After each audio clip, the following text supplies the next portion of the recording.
Ça peut aller très loin, jusqu'au point où même la personne qui vit avec toi n'est pas au courant que toi tu es déjà sorti de la relation. Tu commets ces erreurs parfois sans le savoir, mais cela détruit ton couple.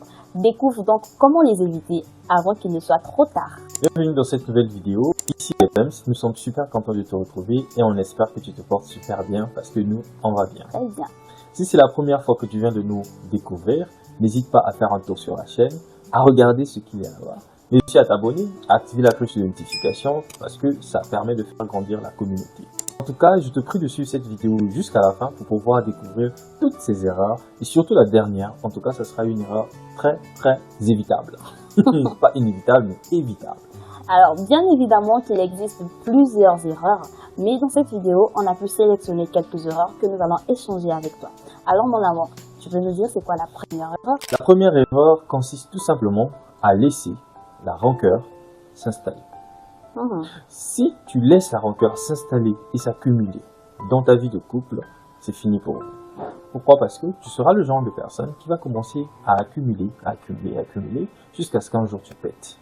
J'ai connu une dame, je crois qu'il y a quelques années, qui me racontait son histoire. Parce qu'elle me partageait en fait son burn-out. Son mari se comportait d'une façon étrange. Bon, entre griffes, elle disait que c'était de l'infidélité. Ok. Mais seulement elle ne le faisait pas savoir à son mari. Elle ne faisait qu'accumuler. Donc toutes les actions, tout ce que le mari faisait, elle ne disait rien. Elle accumulait. Le mari prenait même peur sur la dame parce que comment moi j'agis bizarrement, mais toi tu ne bouges même pas d'un iota. Mais seulement à l'intérieur de la femme, en fait, ça bouillonnait. C'est comme si elle était en train de faire l'économie en fait des problèmes, l'économie de la rancune, quoi. Okay. Et un jour, je crois qu'elle était en train de repasser d'après ce qu'elle me disait. Donc il y a l'enfant qui est en train de regarder la télé. Et l'enfant a fait tomber la télécommande. Mais la façon dont la femme là a sursauté sur l'enfant, l'a frappé comme c'était pas permis. On pouvait même dire que l'enfant avait cassé la télé ou avait fait quelque chose de grave. Jusqu'à ce point? Oui, jusqu'à ce point. C'est ça en fait qu'il faudrait vraiment éviter parce que les retombées peuvent être directement sur le partenaire ou la partenaire, mais ça peut aussi être sur l'entourage. Et généralement, moi je pense que c'est sur l'entourage parce qu'un stress accumulé s'explose surtout sur les personnes qui sont plus vulnérables. C'est un peu comme quand tu es au boulot, ton patron, il te stresse tout le temps. C'est à la maison que tu vas venir exploser. Ça ne sera pas sur ton patron. Donc, oui, c'est pareil en fait. Et quand j'y pense même par rapport à ce que tu dis, je pense que j'ai failli être ce genre de personne-là. Ah bon? Découverte, découverte. Mais c'est vrai, parce que j'étais ce genre de personne. Vraiment, si je l'étais encore jusqu'aujourd'hui, peut-être que je ne serais pas avec toi. Parce que je n'avais pas cette force-là parfois de réagir à l'instant quand la chose arrive. Donc moi, je me dis, quand ça arrivait, je prends sur moi. Mais le fait de dire que je prends sur moi là, ça partait se cacher quelque part. Bah oui, c'est clair. Donc je prends sur moi, j'accepte, mais ça me faisait mal, seulement je ne pouvais pas exprimer cela, je ne pouvais pas parler. Voilà, comme on le dit tout simplement, j'accepte en avance. Et le fait que ça s'accumule, mais franchement, de toute façon, je vais agir lorsque la personne va juste faire quelque chose. C'est comme si tu vas dire que mais celle-là, elle m'en voulait depuis, ou elle me hait, ou qu'est-ce qui se passe dans sa tête? Ou parfois, ça peut même pas être la même personne avec qui en fait, j'ai la rancœur. Je vais agir sur d'autres personnes. Donc, je fais carrément une confusion de cibles. Ouais, c'est ça en fait. C'est ce qui arrive aussi la plupart du temps en fait. Tu vas t'attaquer en fait à la personne la plus vulnérable. Surtout encore si la personne est moins âgée que moi. Ouais. C'est là vraiment que je sortais tout mon fardeau. Ouais. Et ça, ce n'est pas bien du tout. C'est une erreur qu'il faudrait vraiment éviter. Il faudrait apprendre à faire un nettoyage énergétique. Apprendre à parler des problèmes. Il faut faire asseoir l'autre où tu lui dis il faudrait que je te parle ou il faudrait qu'on parle. C'est aussi simple que ça. Dis à l'autre ce que tu ressens, ce que tu vis. Tu parles. Le fait d'exprimer même la chose, ça diminue en fait l'intensité en fait. Et ça, tu vas voir si tu es en train de passer par cette étape. Et c'est juste de parler en fait du problème. Tu vas voir que ça diminue un peu la colère, ça baisse un peu. Donc voilà, ça c'est la première erreur à éviter. La deuxième, ce sont les critiques. Madame Peps, critiquer plus que complimenter. Qu'est-ce que tu en penses? Imagine, je passe mon temps à te critiquer au lieu de te complimenter. Comment tu vas te sentir? Waouh! Je veux me sentir détruite. Je veux me sentir très mal. Vraiment, très sincèrement, je veux me sentir très mal. Jusqu'à ce point? Bien sûr, jusqu'à ce point. Parce que c'est quelque chose qui compte. Les compliments, c'est un encouragement en fait que tu donnes à la personne, surtout sur son physique. Tu vois, parce que autour de nous, il y a tellement de choses. Quand tu es grosse, on dit que non, tu dois maigrir. Quand tu es mince, on dit que non, tu dois grossir, tu dois prendre du poids. Donc parfois, toi-même, tu ne connais pas la position, de la position où tu dois être. Donc du coup, à l'extérieur, tu es parfois stressé. Quand tu te vois, tu prends du poids, tu maigris, tu fais ceci. Mais bon sang, et à la maison encore, mais franchement, où est-ce que je vais aller? Donc du coup, je n'aurais même plus confiance en moi. Et si j'avais cette confiance-là, parce que ça va vraiment s'attarder sur plusieurs choses, non seulement sur ma vie de couple, sur ma capacité à donner, par exemple, sur mon travail, je vais baisser les bras. Et dans ma vie de couple, je n'aurais plus ce courage-là de te séduire. Parce que si déjà tu n'apprécies pas mon physique, je ne sais pas en fait comment est-ce que je dois faire. Parce que dans ma tête, je vais me dire qu'il n'apprécie pas mon corps. C'est-à-dire que peu importe les gestes que je vais faire, je vais me sentir gênée. Non, mais sur ce point-là, c'est vrai. C'est vrai, les critiques sur les compliments, c'est vraiment un poison. Surtout pour les femmes quand elles mettent au monde. Vraiment. Parce que j'ai connu deux personnes qui ont subi ça. Je sais pas, on appelle ça le postpartum. Postpartum. Oui. Quand une femme, surtout quand elle, vous voyez, quand une femme met au monde, parfois elle perd un peu le plat qu'il y avait sur le ventre. Bon, même si nous les bidous avancent un peu, mais pour elle c'est différent. Et un homme qui n'arrive pas à soutenir, par exemple, sa femme, continuer à complimenter sa femme dans ce contexte-là, c'est compliqué. Ça, c'est après la grossesse. Excuse-moi, chérie. Je me demande, est-ce que pendant cette période-là, ces compliments-là sont sincères? Bah, il faut que ce soit sincère. En fait, quand tu te maries avec quelqu'un, tu ne te maries pas que physiquement. Vous connectez en fait vos âmes, vos esprits.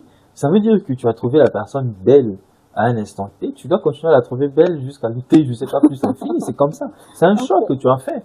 Déjà, on va se l'avouer, une femme quand elle est enceinte, 90% des femmes, on sait que la femme, elle change physiquement. Exactement. C'est pas forcément attirant ou attractif, mais tu vas continuer à aimer ta femme, c'est comme ça. Pourquoi? Parce que tu l'as aimée à la base, comme ça. Donc, très intéressant. Les compliments doivent rester, doivent demeurer, sinon, elle a dit, elle perd confiance. Vraiment. Elle perd confiance. Voilà pourquoi parfois elle ne te séduit plus. C'est vrai que ça part très loin. Oui, ça part très loin, très très loin. Pour la troisième erreur, il s'agit de ne pas partager sa pensée. Dis-moi chérie, quand on est ensemble comme ça et puis arrivé un moment, je ne te partage plus ce que je pense, je garde ça pour moi. Et parfois j'ai envie de te dire quelque chose, mais je préfère me taire. Qu'est-ce que toi ça va te faire? Comment est-ce que tu vas te sentir? Que je vais répondre honnêtement. Oui, honnêtement. Tu vas m'énerver. Je te dis la vérité. Parce que imagine, tu vis avec quelqu'un qui ne te partage plus rien. Pourquoi vous vivez ensemble alors? Parce que le but du mariage, c'est quoi? C'est pouvoir se partager les idées, c'est pouvoir tout se partager en fait. Parce que le couple, c'est dans le partage en fait qu'on le ressent. Mais toi, tu veux faire solo, donc on vit plus ensemble en fait. Mais si le fait de te partager ça, parfois mes pensées ne sont pas les bienvenues, je te dis quelque chose que moi je pense que c'est bien, mais toi tu prends ça mal, tu te dis que toi tu connais, voilà, tu fais ce que tu veux, tu sais tout. Bah moi je préfère que tu me dises que ça ne me plaise pas, que tu me dises rien. Hein. Ah non, je ne me suis pas marié avec, je sais pas, une pierre ou une roche pour garder ton silence tout le temps. Non, je préfère que tu parles, en fait. Même quand je le dis, tu me dis non, t'as pas un mot à dire et c'est pas parfois pris en compte. Mais toutefois, quand je donne par exemple mon point de vue, je donne mon idée, c'est pas pris en compte. Je veux aussi me lasser en fait. Continue à dire, ma soeur. C'est le jour où tu vas plus dire là. Ça va causer des problèmes dans le foyer. Hein? Faut se maudire. C'est vrai. Faut se maudire. Même quand c'est pas... Oui, il faut se maudire. Tu ne peux pas vivre avec quelqu'un. D'ailleurs, je te prends un exemple sur quelque chose que les femmes vous font très souvent. Chérie, hein, tu as dit quoi? Non, ça va. Ah.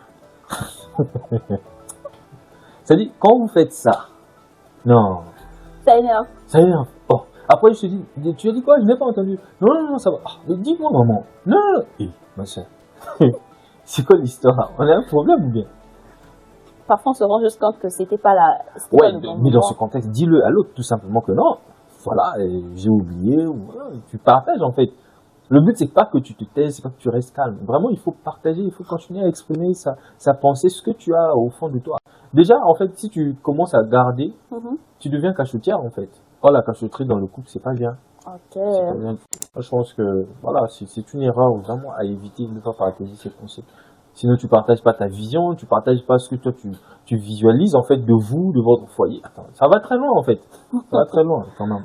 Ok, mais dans ce cas aussi, là je vais parler en général, donc dans ce cas, vous les hommes, soyez réceptifs. Ouais, il faut qu'on travaille sur ça. Mais vous aussi, soyez quand même un peu... Et aussi, parfois, quand on le dit, là je vais parler pour nous les femmes. Ouais. Parce que quand les femmes disent quelque chose, parfois c'est pas exactement ça. Mais le sens, ou encore la profondeur là, il faut saisir la pensée. Parfois, on a une bonne pensée, mais l'expression n'est pas celle-là.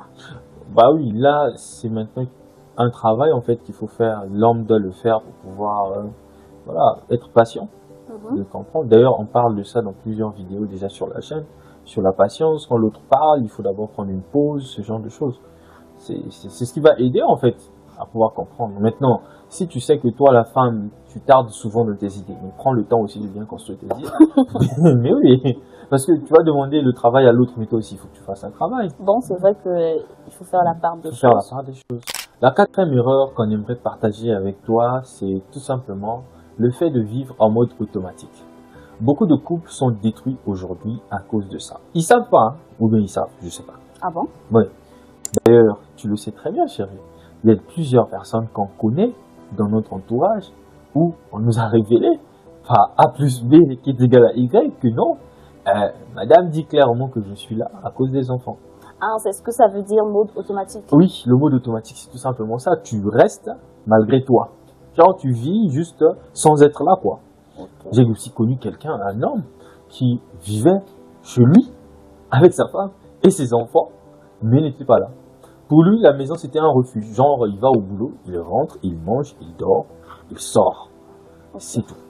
Il n'était plus là. Il n'était plus présent, en fait, dans le foyer, donc, dans la relation. Ça veut dire que vous pouvez être là, on vous voit, en fait, que vous êtes en couple, mais au fond, il n'y a rien. Il n'y a plus rien, en fait, qui vous lie, en quelque sorte. Mais ça, je pense que beaucoup de couples vivent ça. Hein. Et ça, vu que nous parlons en termes d'erreur, il faudrait déjà commencer à combattre ça dès que ça commence. Si tu commences à ressentir ce genre de sentiment-là, ou genre, je suis là juste malgré moi, parce qu'il y a telle chose que je veux juste soutenir ou je veux accomplir, et que tu n'es plus là en fait pour ce qui vous a vraiment réuni dès le départ. Mon frère, ma soeur, ça c'est déjà un problème. Il faut t'asseoir, en parler, sinon t'agenouiller et vraiment demander au Seigneur de t'aider. Parce que ça peut aller très loin, jusqu'au point où même la personne qui vit avec toi n'est pas au courant que toi tu es déjà sorti de la relation. Un jour tu as quitté la relation, mais l'autre n'est pas au courant. Donc vous êtes mariés, mais l'autre a déjà divorcé. Oui, déjà divorcé, dans le calme. Vous vivez, mais dans le calme, l'autre est déjà parti. Mais ça, ça en fait, le fait qu'on en parle, je suis en train de voir un peu dans ma tête, c'est très récurrent. Je connais plusieurs personnes qui vivent et qui ont vécu dans ce genre de conditions-là. Et c'est très choquant en fait. Parce que je me dis, c'est vrai que quand on est en couple, on a des enfants, il faut faire les choses en tenant compte des enfants, en tenant compte de notre entourage. Mais dès le départ, il n'y a pas d'abord d'enfants.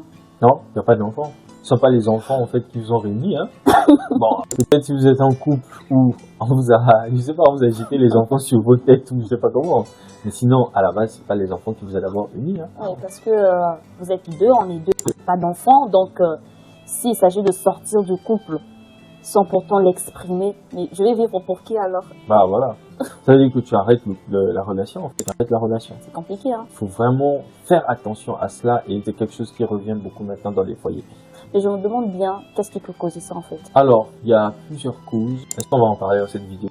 Est-ce que ça nécessite une autre vidéo? Ouais, parce que là, on veut tout simplement d'abord te parler des différentes erreurs que tu dois éviter. Maintenant, après, les causes sont diverses. On va en parler dans une prochaine vidéo. Donc, abonne-toi à la chaîne pour ne rien louper. Parmi ces erreurs-là, il y a une autre erreur, je pense que c'est la 5e. C'est la comparaison avec d'autres personnes. Mon frère, les femmes n'aiment pas ça. Vraiment, déjà quand je le dis là, j'essaie d'imaginer. Et ça, c'est vraiment depuis que j'étais toute petite, même avec les parents. Les parents qui ont l'habitude de dire aux enfants, toi, tu n'es pas comme l'autre. oh, l'autre il est bien, tu vois comment est-ce qu'il est en train d'exceller, mais tu ne sais pas ce qui se passe là-bas avec l'autre. Et moi déjà, même avec ma maman, quand maman me blâmait, elle me dit, tu vas pas à un tel, elle est comme ça, elle est comme ça. Je reste d'abord calme. Après, quand je sens que voilà, la tension est un peu baissée là, moi je vais vraiment, je dis, maman, toi quand tu dis il y a un tel, toi tu sais ce qu'il y a un tel fait. Parce que parfois entre nous les enfants, entre nous les jeunes, on connaît les secrets des autres. Bien sûr. Donc eux les parents ne savent pas. Donc elle se dit qu'il y a un tel, c'est bien, mais il y a des choses qui sont cachées. Ouais. Et donc, ça arrive même dans les couples, hein. Genre, moi, je commence à te comparer à une telle femme. Toi, tu t'habilles pas comme. Regarde, l'autre, elle est propre, l'autre, elle fait telle chose, l'autre, elle fait telle chose. Ça, c'est choquant, hein. Comme mine de rien, mais c'est choquant. Oh, hein? C'est pas mine de rien, c'est mine de quelque chose. Non. Mine de beaucoup, quoi. Mine de beaucoup. C'est très choquant, c'est très désagréable pour une femme. Le fait que non, elle s'habille, elle veut te plaire, mais toi, tu penses que c'est pas suffisant. Tu veux toujours qu'elle puisse faire comme l'autre. Mais l'autre, si tu veux qu'elle puisse faire comme l'autre, quand toi tu vois là, fais-le peut-être sans le dire. Arrose, réunis les conditions. Bah voilà, arrose ta fleur. Réunis les conditions, comme ça tu ne vas plus envier à l'extérieur. Parce que ça va vraiment susciter de la jalousie. Tu risqueras même de mettre ta femme avec cette personne-là en concurrence, sans pourtant qu'il y ait un problème. Ouais, c'est vrai. C'est vraiment... c'est très désolant pour les hommes qui le font.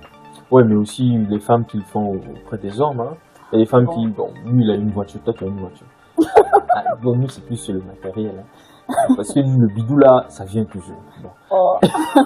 Ok. Donc, si tu commences à comparer le monsieur à Cristiano Ronaldo, bon, ma soeur, tu vas te construire ta propre prison, ta propre tombe toi-même. Hein. Dire que lui, il a l'argent, toi, t'as pas l'argent. Bah oui, tu compares. Parce qu'en fait, quand j'essaie de voir, si déjà avec ta personne avec qui tu vis, tu n'es pas satisfaite d'elle, mieux tu la quittes alors. Bah oui.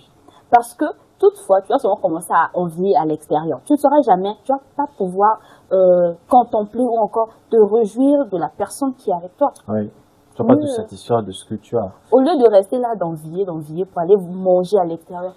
Coupe seulement, tu vas manger à l'extérieur une bonne fois. Et tu mangeras toute ta vie. Parce que quand tu vas manger là, tu finis, tu vas voir qu'il y a des manquements, tu vas chercher à manger là-bas, et ainsi de suite.